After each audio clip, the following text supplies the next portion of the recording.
Welcome to another edition of the Gridiron Report. I'm Jarret Johnson. I'm joined by the mighty Joe Yeager. Mighty Joe, obviously spring ball is done. Your sports has basically been canceled for the foreseeable future due to the coronavirus, the COVID-19. It is what it is. But Tech did actually start a little earlier than some other schools around the country. Their spring ball, they got 4 practices in, which is almost a third of the practices. And I was there for 3. You were there for some post-practice availabilities, media availabilities. So we did get some insight into the program. And I have some main takeaways I thought we'd talk about, kind of go over for Red Raider fans that must be starving for sports info and sports talk right now, just like we are, So I think let's start off where we started going into spring ball is the quarterback competition between Alan Bowman and Maverick McIver. I mean, they were the only 2 scholarship quarterbacks on the roster during spring ball, and Coach Wells didn't do anything to stop the talk about that there is an active competition going on between those 2 guys for the starting gig, and that's been delayed now to, we hope, the summer, right? Right. We hope that it'll be this in the summer where they're able to pick that back up. What do you think about those 2 guys? I know you didn't necessarily see them a lot, but what do you think just about that competition? Who you expect to win, who you'd like to see, all that. Just what's your thoughts on the competition? Yeah, well, I think the fact that all these practices were lost helps Bowman. Yeah, it does. You know, McIver needed this, being the young kid, more than Bowman did. So if Bowman was already starting as the number 1 quarterback anyway, based largely upon his seniority. Right.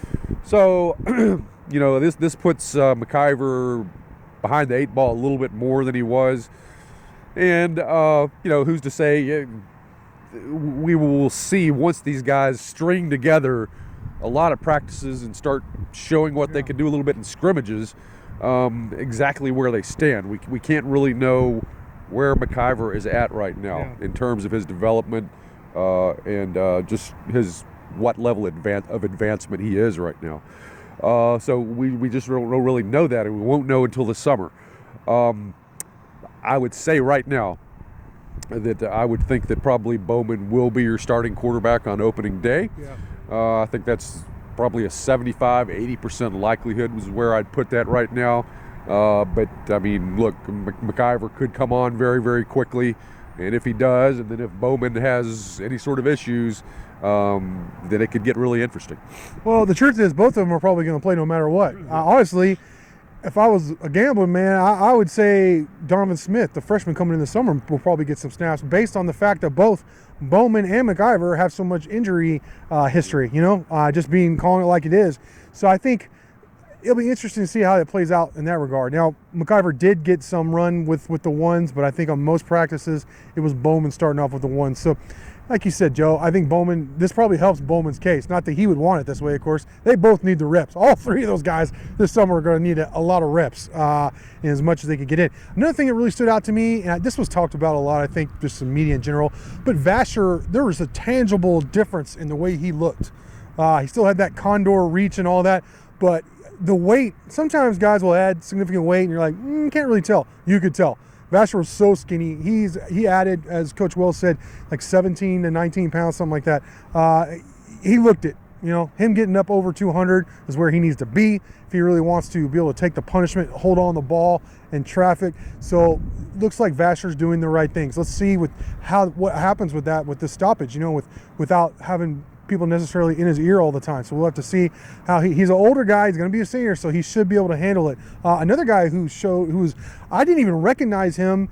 Was like, who is this guy, number 12? And it was Jalen Polk, the early enrollee freshman, the only high school guy who was an early enrollee this spring. He had already put on over 15 pounds just since being here. So you may get to these training tables, boy. But he didn't look fat or anything. I mean, he looked good. So I didn't see him take a hit or catch a pass over the middle. You know what I mean? So, but I'm just saying he looked the part. Eric Ezekama, same thing. Keyshawn Carter, all those receivers are like, okay, I feel a lot better this spring than I did last spring. Let's put it that way in that regard. Offensive line, too. Look, they lost 3 guys who were long-time starters. I mean, 3-year starters, 4-year starters in some cases.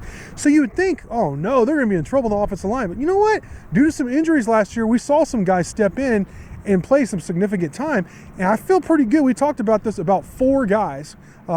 Jack Anderson, obviously, the center, Dawson Deaton, thank you, Casey Verholst, and then Weston Wright. We feel pretty good about those guys. Another guy who has emerged, and even Coach Wells mentioned, is Zach Adams. And you said you might see him. 6'6", 320 pounds, senior, so he's been here for a while. He's developed. He was actually highly rated coming out of high school.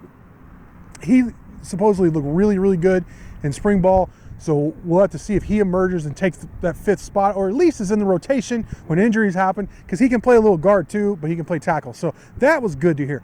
Defensive line, linebacker. I think we feel a lot better about the depth. Now, the question is going to be, is it quality depth? Yeah.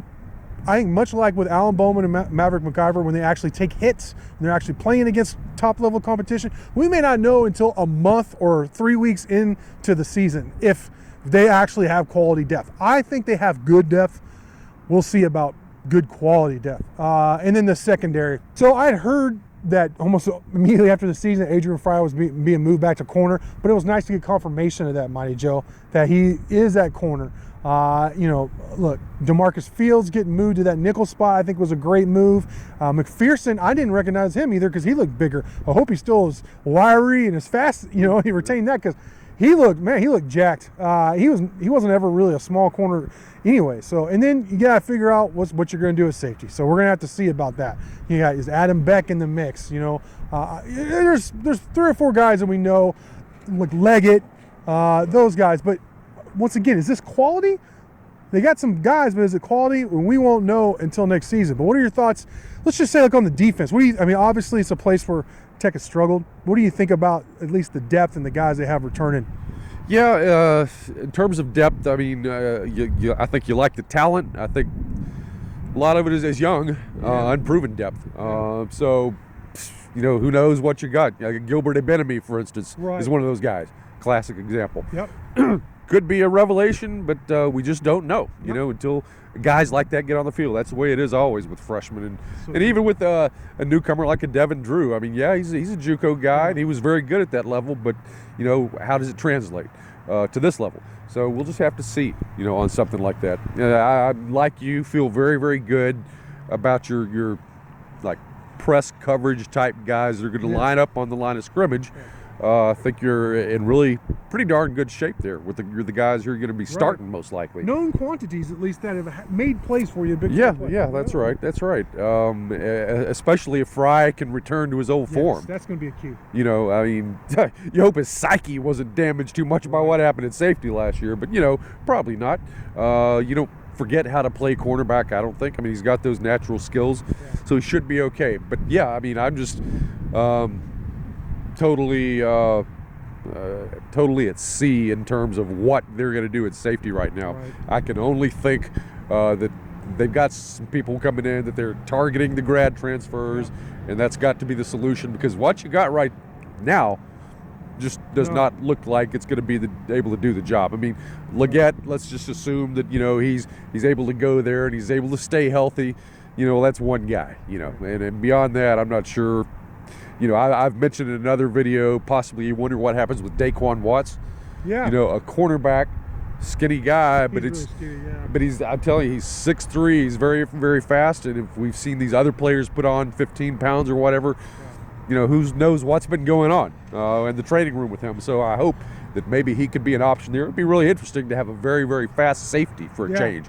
I don't really remember offhand the last time Tech had one of those guys that could cover all over the field. One guy they have right now who was running with the ones in spring is Dadrian Taylor. Right. His nickname is the Rabbit. He's pretty fast, but is he big enough? Yeah. He struggled. He was a true freshman playing a new position for him last year, but he got torched, as a true freshman. So we'll see what he can do. There's a lot of questions at safety.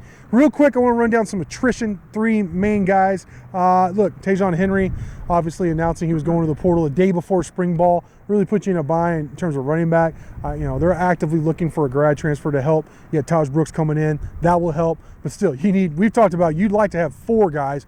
Right now, realistically, with Taj Brooks coming in, you look like you have 2 guys. Now I really like those 2 guys, but you'd like to have 2 more guys.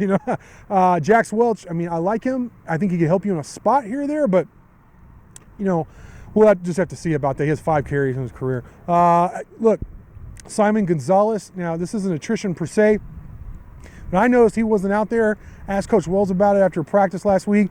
He said he's suspended indefinitely. He declined to give us a reason why. I asked him, can he come back? He said, oh yeah, he can come back. So I expect him back if he handles his business. I actually saw him in the weight room working out. He is enrolled in school. Wells confirmed that. So that's not attrition per se, but man, you'd like to see him out there, you know? So hopefully he'll be reinstated by the time summer comes around and he can really do some things and get ready to play for next year. Because right now you're talking about Boots and then Connor Killian as your only 2.